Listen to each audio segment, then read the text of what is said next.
Okay, it's a foregone conclusion. McCarthy's out of here. He's not. There's no way this guy survives, which is not really fair. I mean, honestly, he's actually a pretty good coach. To win, it's hard to win 12 games in a row in 1 year. To win 3 straight years is pretty impressive. The playoffs has been his downfall. Jerry needs a scapegoat. It's going to be McCarthy.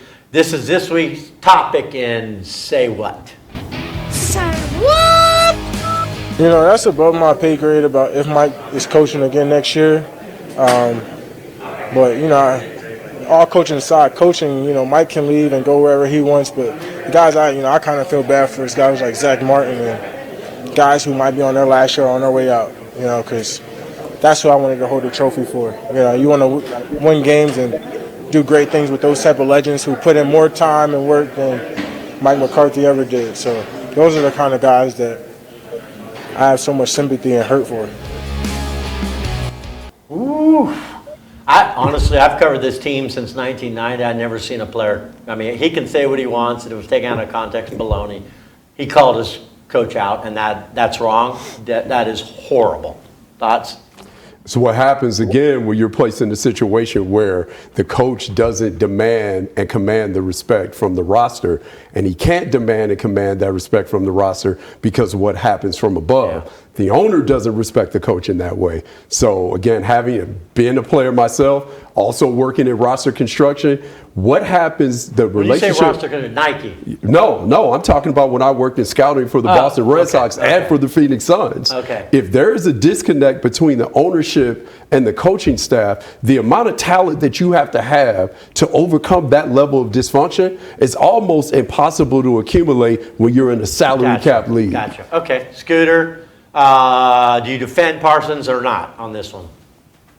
For me, I'm going to defend Parsons on this. Okay. All right. People saying you guys are taking this out of context to what he's saying.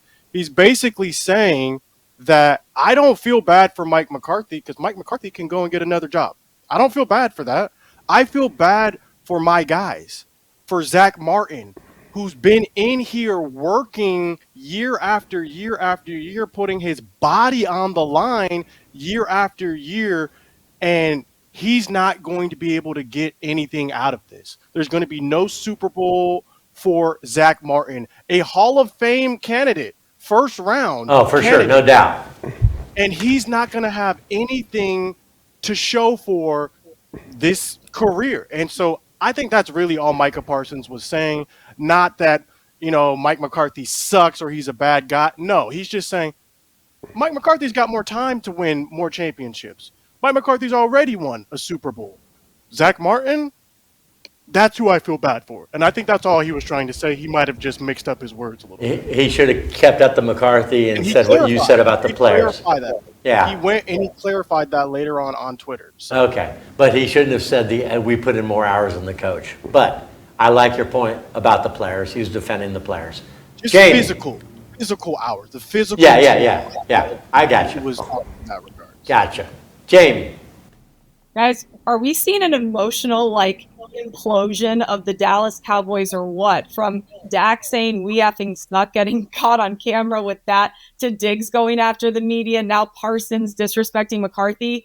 I hear you what you're saying, Scooter, but I think he's supposed to be a leader. We're still waiting for him to get paid, right? So maybe that's it. But there's other ways to communicate, I think, your disappointment. And like we said, it was a bad choice of words there, that the team isn't where you want them to be. Understand feeling sympathetic for your players, but maybe Parsons needs a PR lesson in choosing the right words to string together to communicate. And he was actually having a pretty good game.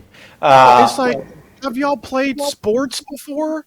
It's a completely different vibe when you're talking about your teammates than when you're talking about your coach. I actually picked off a Heisman Trophy winner in high school, Ty Detmer. Little known fact about me. So I played football. I still think it's just overblown. He's just defending his guy. I got you. I get that point, but it was a touchy one, I think.